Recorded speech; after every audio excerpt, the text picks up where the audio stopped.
Good morning, friends. Welcome. It's 6:33 in the morning. It's Tuesday. I think it's Tuesday. Tuesday morning. West Tennessee Dave here, live to you on Twitch and coming to you later on the VODs on YouTube or Twitch. Good to see you all. I hope you are excellent today. We are getting ready to continue our journey in the book of Job here. We're going to read a little bit more than we did last time. And as just a quick reminder, Job,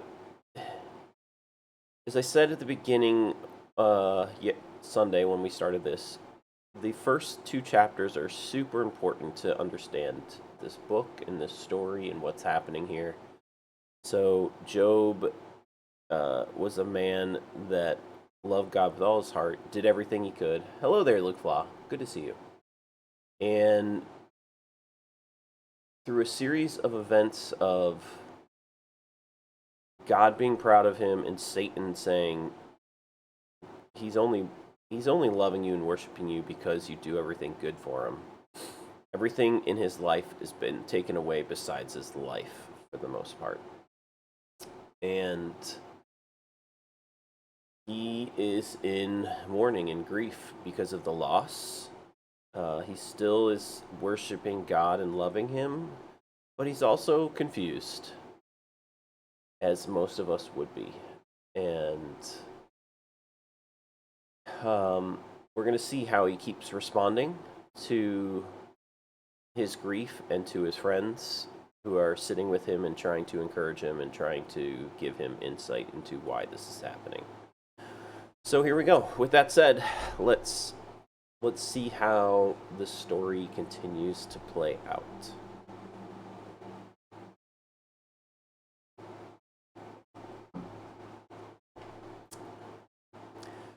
Then Job spoke again.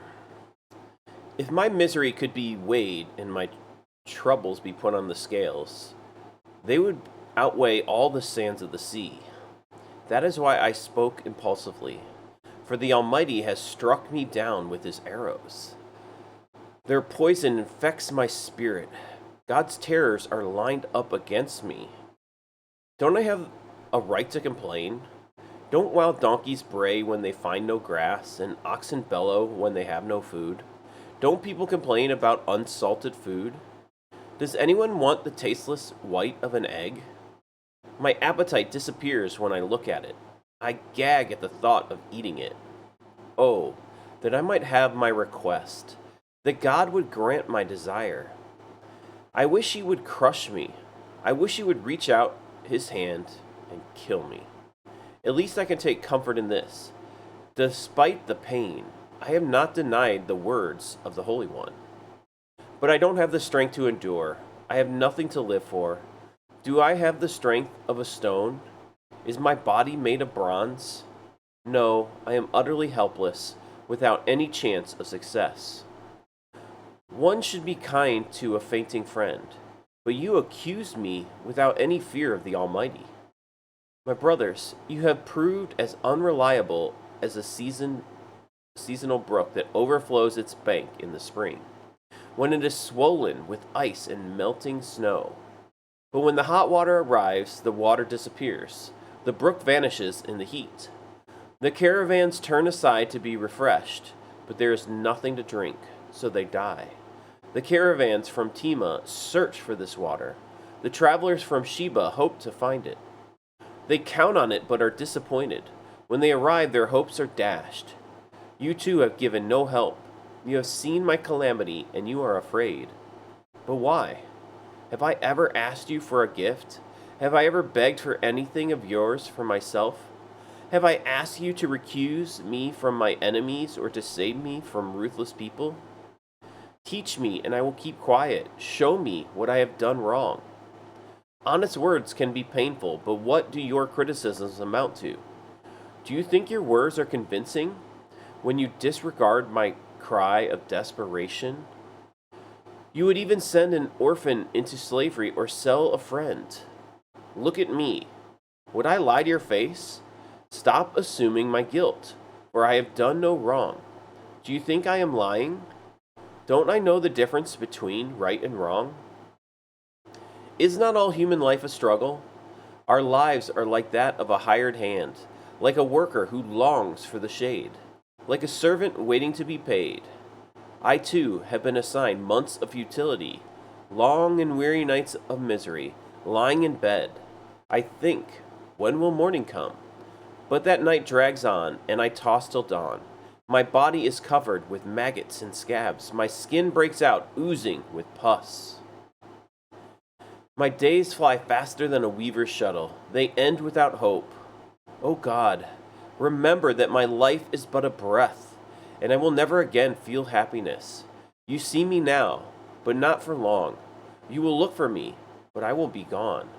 Just as a cloud dissipates and vanishes, those who die will not come back. They are gone forever from their home, never to be seen again. I cannot keep from speaking. I must express my anguish. My bitter soul must complain. Am I a sea monster or a dragon that you must place me under guard? I think my bed will comfort me, and my sleep will ease my misery. But then you shatter me with dreams and terrify me with visions. I would rather be strangled, rather die than suffer like this. I hate my life, and I don't want to go on living. Oh, leave me alone for my few remaining days. What are people that you should make so much of us, that you should think of us so often? For you examine us every morning and test us every moment. Why won't you leave me alone, at least long enough for me to swallow? If I have sinned, what have I done to you? O watcher of all humanity, why make me your target? Am I a burden to you? Why not just forgive my sin and take away my guilt? For soon I will lie down in the dust and die. When you look for me, I will be gone. Then Bildad the Shuhite replied to Job, How long will you go on like this? You sound like a blustering wind. Does God twist justice? Does the Almighty twist what is right? Your children must have sinned against him, so their punishment was well deserved. But if you pray to God and seek the favor of the Almighty, and if you are pure and live with integrity, he will surely rise up and restore your happy home. And though you started with little, you will end up with much. Just as the previous generation, pay attention to the experience of our ancestors, for we were born but yesterday and know nothing. Our days on earth are as fleeting as a shadow, but those who come before us will teach you. They will teach you the wisdom of old. Good morning, Spacey. Hello. Welcome.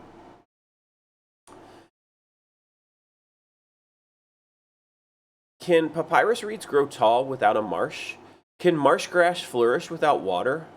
While they are still flowering, not ready to be cut, they begin to wither more quickly than grass. The same happens to all who forget God. The hopes of the godless evaporate. Their confidence hangs by a thread. They are leaning on spiders' webs. They cling to their home for security, but it won't last. They try to hold it tight, but it will not endure. The godless seem like a lush plant growing in the sunshine, its branches spreading across the garden. Its roots grow down through a pile of stones. It takes hold on a bed of rocks. But when it is uprooted, it is as though it never existed. That's the end of its life, and others spring up from the earth to replace it. But look, God will not reject a person of integrity, nor will he lend a hand to the wicked. He will once again fill your mouth with laughter and your lips with shouts of joy. Those who hated you will be clothed with shame, and the home of the wicked will be destroyed. Then Job spoke again. Yes, I know all this is true in principle, but how can a person be declared innocent in God's sight? If someone wanted to take God to court, would it be possible to answer him even once in 1,000 times? For God is so wise and so mighty. Who has ever challenged him successfully? Without warning, he moves the mountains, overturning them in his anger. He shakes the earth from its place, and its foundations tremble. If he commands it, the sun won't rise, and the stars won't shine. He alone has spread out the heavens, and marches on the waves of the sea. He made all the stars, the Bear and Orion, the Pleiades, and the constellations of the southern sky. He does great things too marvelous to understand. He performs countless miracles. Yet when he comes near, I cannot see him. When he moves by, I do not see him go. If he snatches someone in death, who can stop him? Who dares to ask, "What are you doing?"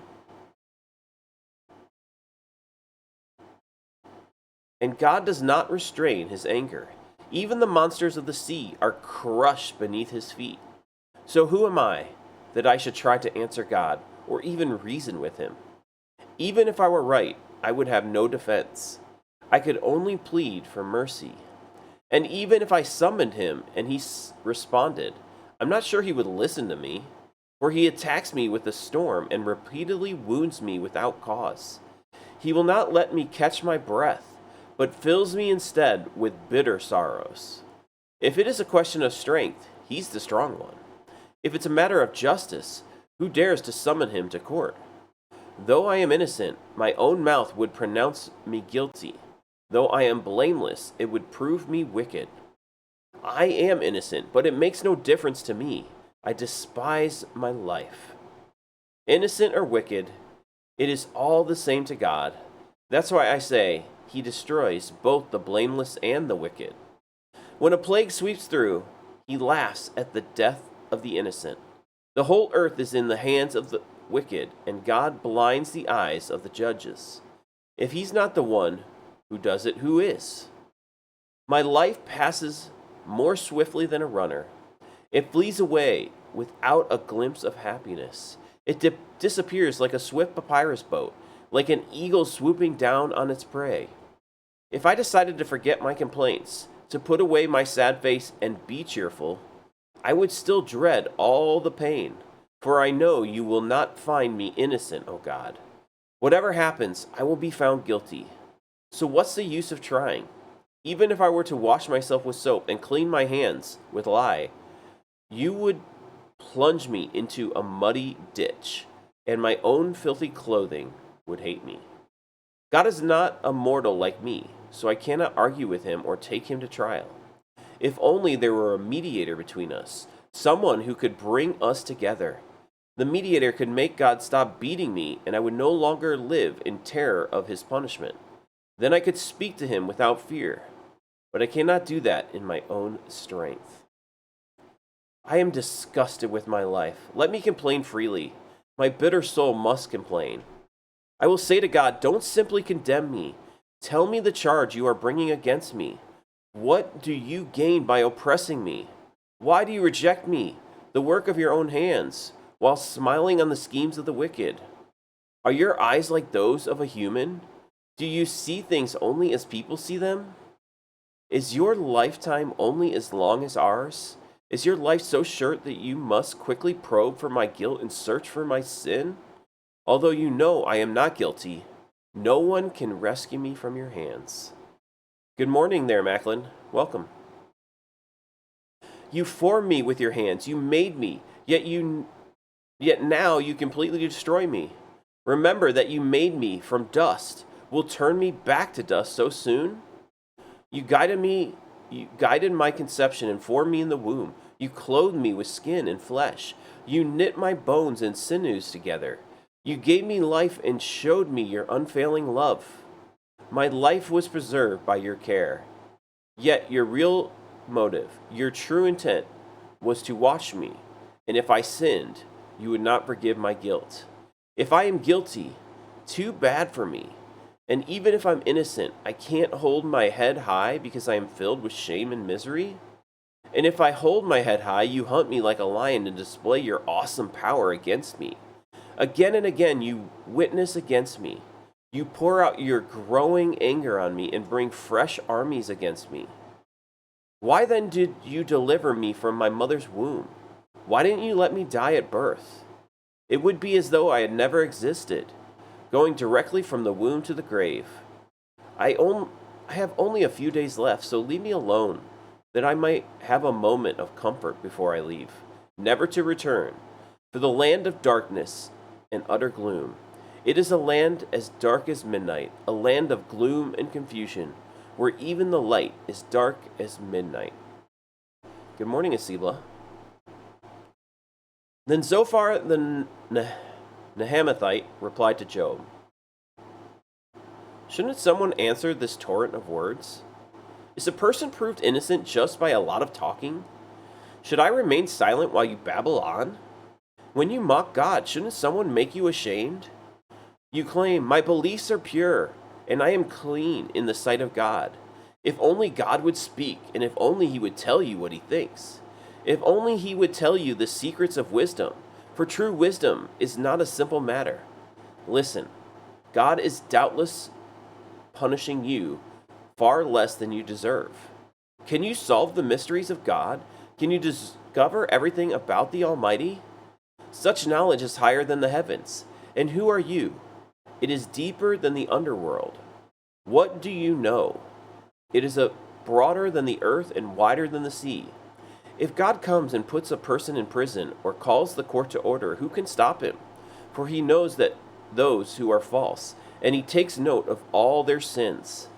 An empty-headed person won't become wise any more than a wild donkey can bear a human child. If only you would prepare your heart and lift up your hands to him in prayer. Get rid of your sins and leave all iniquity behind you. Then your face will brighten with innocence. You will be strong and free of fear. You will forget your misery, and it will be like water flowing away. Your life will be brighter than noonday. Even darkness will be as bright as morning. Having hope will give you courage. You will be protected and will rest in safety. You will lie down unafraid, and many will look to you for help. But the wicked will be blinded. They will have no escape. Their only hope is death. Then Job spoke again. You people really know everything, don't you? And when you die, wisdom will die with you. Well, I know a few things myself, and you're no better than I am. Who doesn't know these things you've been saying? Yet my friends laugh at me, for I call on God and expect an answer. I am just a blameless man, yet they laugh at me.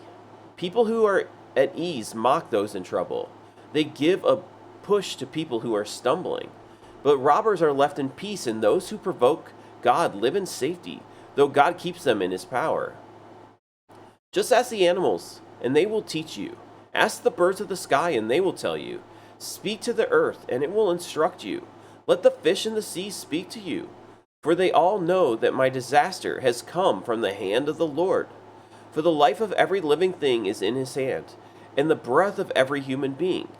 The ear tests the words it hears, just as the mouth distinguishes between foods. Wisdom belongs to the age, and understanding to the old.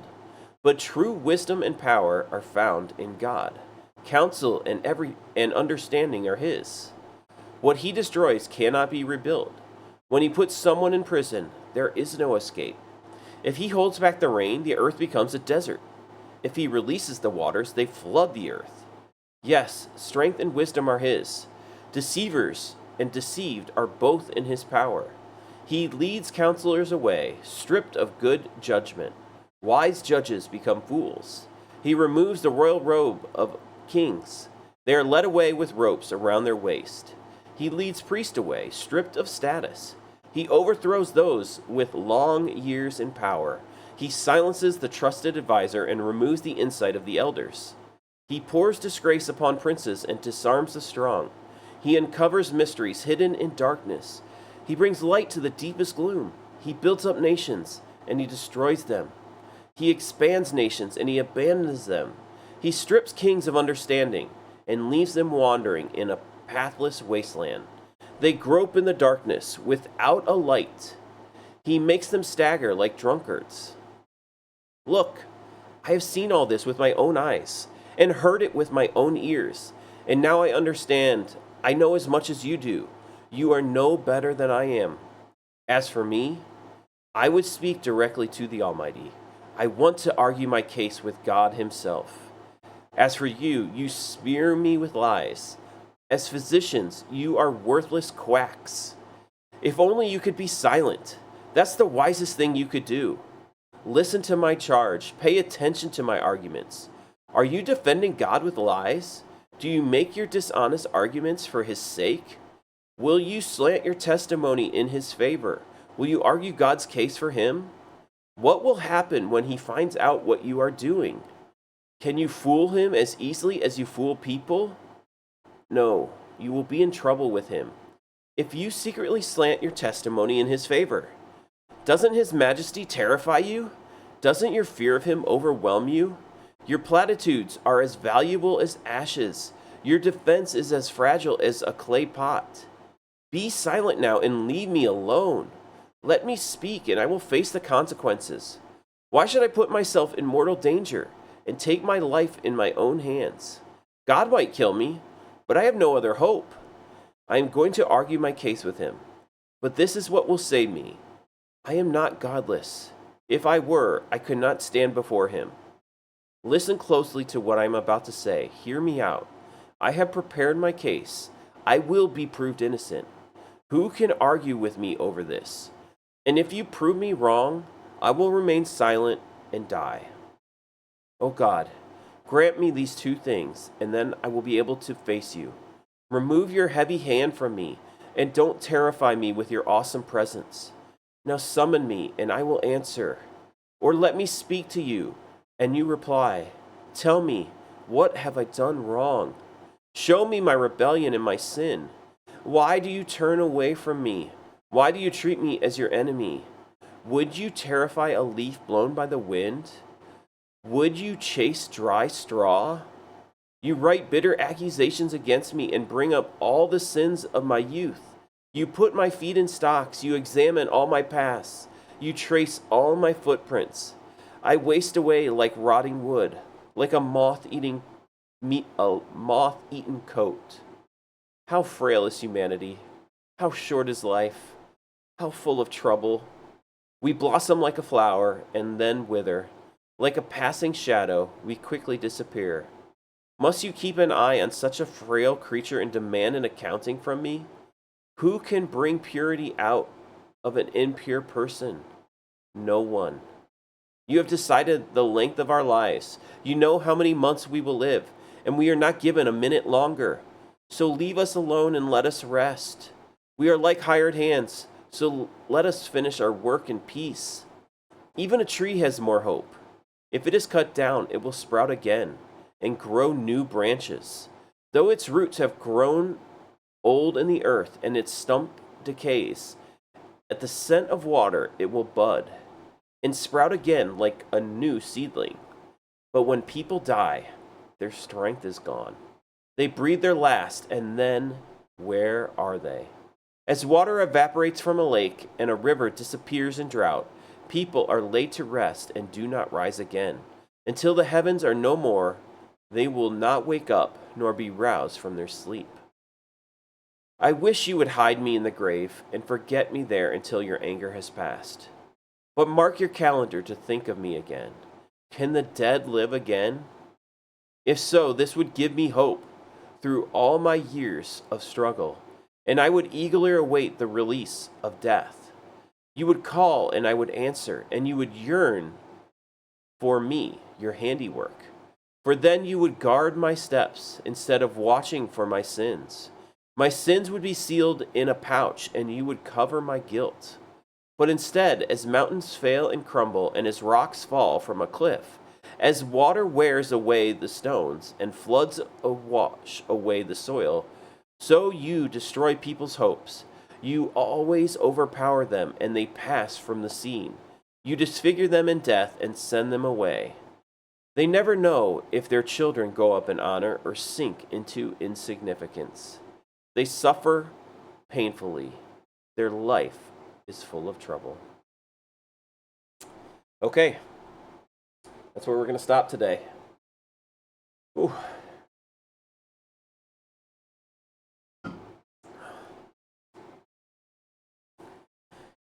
All right, so we started to hear this discourse on Sunday morning, and we are fully into the back and forth discourse now with the friends. Each of the three friends that sat with him that were mentioned earlier, and I think there's another one who's there at this point. I don't know if he was there earlier, but we'll hear from him later as well. So 3 of his friends have responded to Job's talk. So Job he is in anger. He's in distress. Everything he knows about life has been thrown into this upheaval. And he's lost everything. He's lost everything except God. And as we hear from his own discourse, the only other thing he's holding on to is that he is innocent. And so here's the big crux of this story that we're going through. Job doesn't know why these things have happened to him.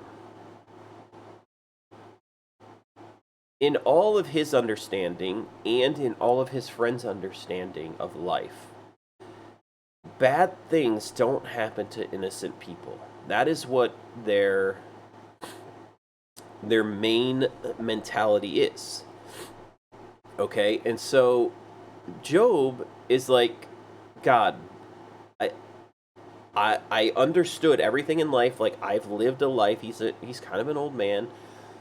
What he's seen through life is that innocent people that are innocent and upright and do what is right and are blessed by God, don't have experiences like this. And he's having this absolutely atrocious part of life now. And he's like, there's no grid in my understanding of God for what's happening. So I haven't done anything wrong and all this bad is happening to me. What is going on? And what he wants is an audience with God. He wants God to come and speak to him and explain the wisdom of God of what's happening in this thing.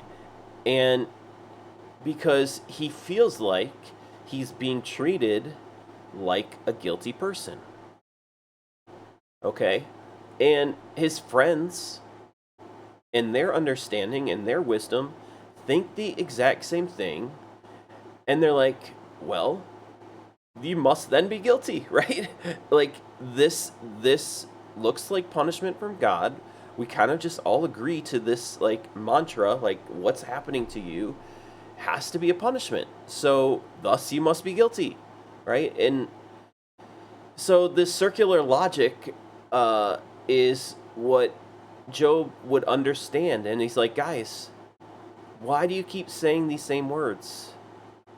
I get it. I get it. And Job's like, look, if I were guilty, he's like, I would accept my punishment. I would just accept it and be fine with it. But I'm innocent. And they're like, it can't be. It can't be. What's up there, Moabs? Good to see you. So the friends are like, you must be guilty. So just like repent, stop doing what's wrong. Your children must have done something that's wrong or something for you to lose all this stuff. Like, just stop. Throw your hands up to God. Pray. Say you're sorry. And God will restore you. Right? And honestly, this advice and everything that they're saying seems like wisdom. It seems like wisdom. And if you've hung around church people or people of religion of any kind, I mean, I don't think this just is like exclusive to Judaism or Christianity at this point. Like, the words that they're saying seem pretty truthful. This is probably what you'd hear from people. Because for much of what we're taught in churches and everywhere else around this issue is that there's like two main issues. There's sin and then there's God. And so basically, if bad things happen, you have sinned. Like, this is kind of the mantra of what is generally taught by most religions and still taught to this day by most religions. And Job understands that. Like, he's been part of the system for so long. He's been part of that system. He would probably give the same advice. But Job's like, guys, you know me. You know me. look, if I had sinned, I would tell you. Like, I would tell you, I would have given sacrifices and offerings and tried to appease God in the way I knew how. But at this point, I don't know what's happening. I'm outside of the sphere of wisdom and understanding at this point. And the only one that can explain it to me now is God, because because Job is putting the blame on God here. And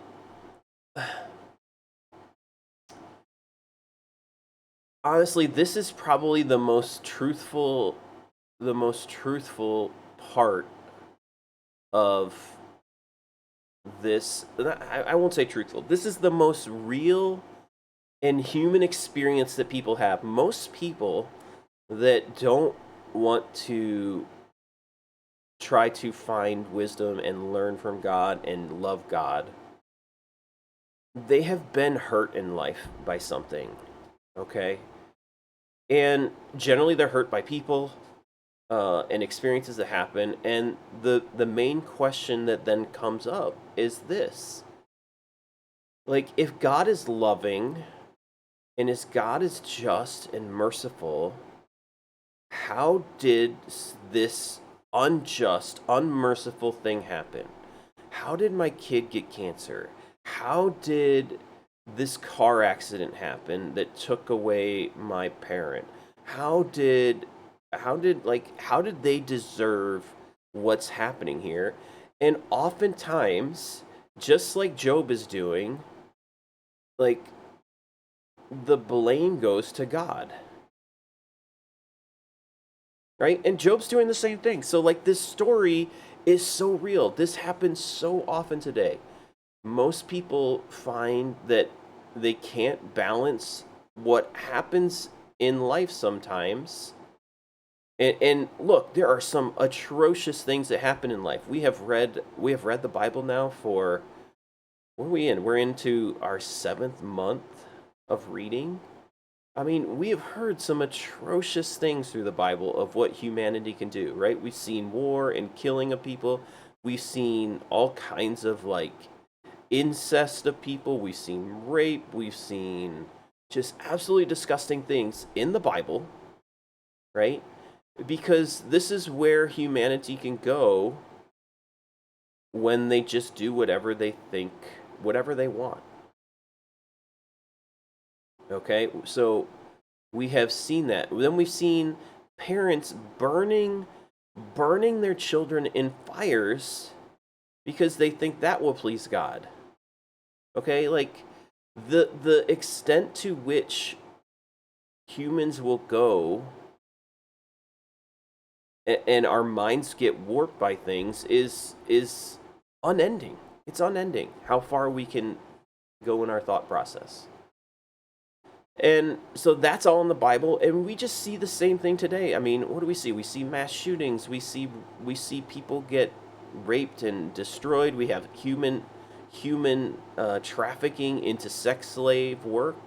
Like, I mean, human beings haven't changed much throughout time. And most of us, like, are not just pure and innocent as Job is here. I mean, most of us have issues, okay? And we have things, okay? But Job has said, look, I am blameless. That's what it comes down to. He's I haven't done anything wrong. And so you guys can just say, you can look at the outside circumstances and say, well, the outside circumstances say otherwise, right? But how does somebody know what's in somebody's heart? How does somebody know if somebody sinned or not? God is the only one that knows that.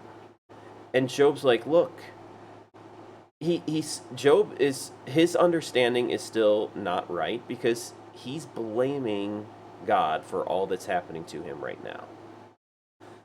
And to some extent, you can say that God allowed this to happen. Now, God's not the one who did it, but God is allowing this to happen to Job. Okay? And that sucks. Like, it really sucks. Like, I mean, who would say, "Oh, I want that to happen to my life"? I mean, who's going to raise their hand and say, "I want what happened to Job to happen to me"? But maybe you feel like, "Man, what's happening to Job feels like my own life." Maybe that's how you feel. The question is why is it happening, right? And why is a hard word. But maybe the question is, what is happening? The question maybe we need to ask is, what is happening? Because the wisdom that has been acquired to this point has failed Job, and that's what he understands. It's like, this doesn't exist in the grid of understanding of God. And that's the same grid that most people use that just totally give up on God because they're like, man, these bad things happen to people I love, or these bad things happen in the world, or these people that claim that they love God, like they do these unspeakable things. Like, I mean, all these things, right? People are sinful and do bad things. I don't think, though, from reading the scripture so far and where we are in the story, that God is trying to convince people to do evil. In no point have we seen God speak and say, "I want you to do evil. I want you to do wrong here." Now, it's hard. We've gone through some of the scripture and we've seen that God does wipe out some people groups in the land of Israel. So he promised this land to Abraham. And so we can ask some tough questions there. Why is he wiping out people? Okay. Well, first he gave them a long time to change their ways. What they're doing is like the main reason he's getting rid of these people is they're worshiping false gods, but not only in their worship of false gods, the worship of false gods, like I said, is in general was they were supposed to burn their kids to the gods they're worshiping. And God just cannot stand that. He cannot stand that they would get this false idea that he wants people to burn their children to get an audience with him, to set them through the fire. Like, I mean, I have 6 kids. I can't imagine trying to burn one of my kids or kill one of my kids to get an audience with God. Like, what God am I serving? That doesn't sound good. It sounds awful. So here we are. Here we are in the middle of this story, and look, he's basically gone. His friends have come to sit with him, and they're basically spewing the same information that Job already knows, and that's why he's like, guys, just be quiet. Just be quiet. That would be the best thing you can do.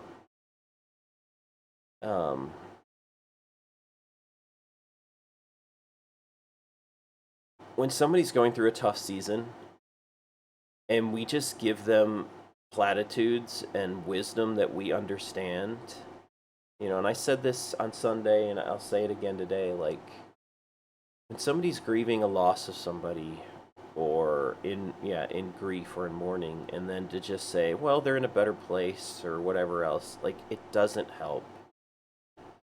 The wisdom that we have sometimes doesn't help.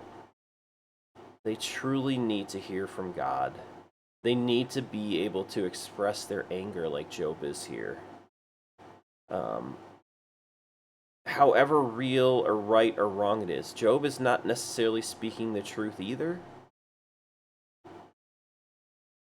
In this, he's just saying, look, I don't know what to do, so the only thing I know what to do when something happens that we don't understand is to do what Job does, which is say, God, tell me. I want an audience with you. I want to find out what's happening, because that's the place that we just normally don't go to. Eventually, we get to this place where we're so hurt and so frustrated with what took place that we're like, well, God must have allowed it, and thus I can't trust God anymore. That's where most people get in this day and age. And honestly, I'll be truly transparent. There's been things that happen in my life where there's times where I'm like, I've been frustrated. Been frustrated with God. That to the point of like, I sometimes stop asking him questions about certain things. But that's not Job's heart here. Job's like, even in all my hurt and anger and disgust, like the fact that I don't have any desire to live anymore, I want God to talk to me about it. Because his only hope is that God will speak to him. His only hope is God will speak to him about this matter. And I think that's the heart that we have to get to in all the difficult things that have transpired in each and every one of our lives, is that the only hope that we can have at the end of the day is God will speak to it.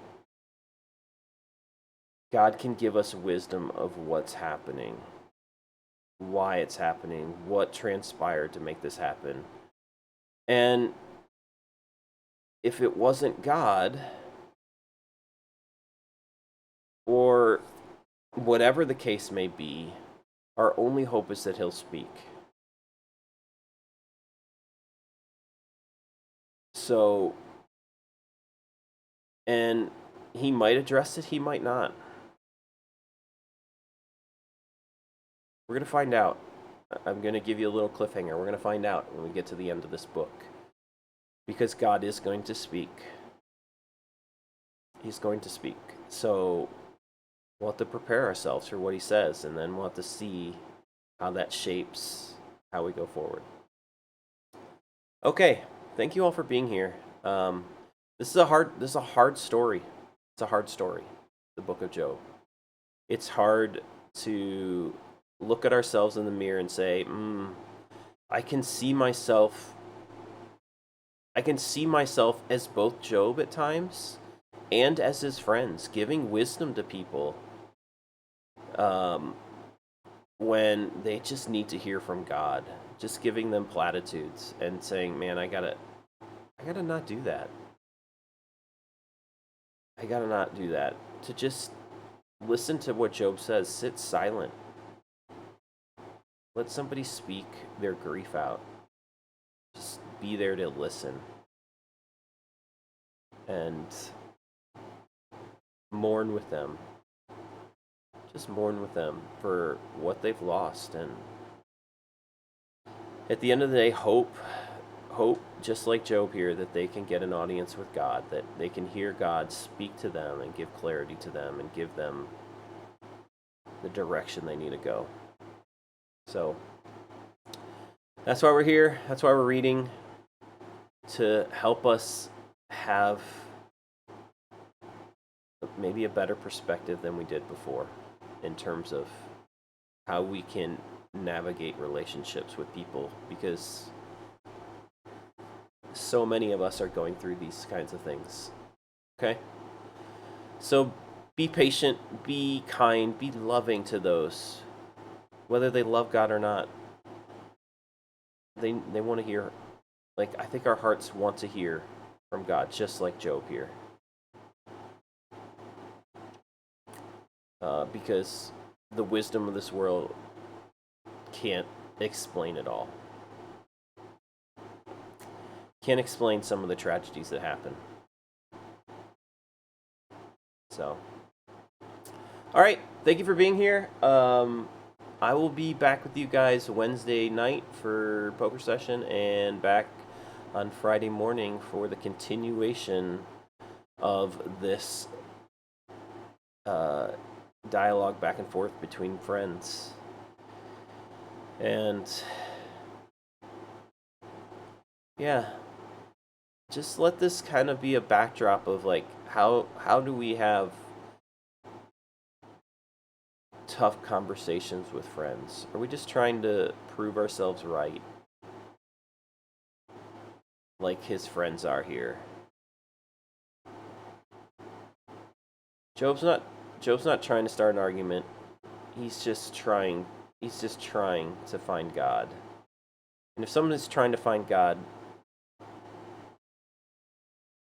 don't stop them. Try to help them. Try to be a friend that helps them. So, all right. I love you all. So glad you were here. Thanks for hanging out. I will see you all again either Wednesday or Friday or sometime in the future. Thanks for coming by. Thanks for saying hello. Until then, love you all.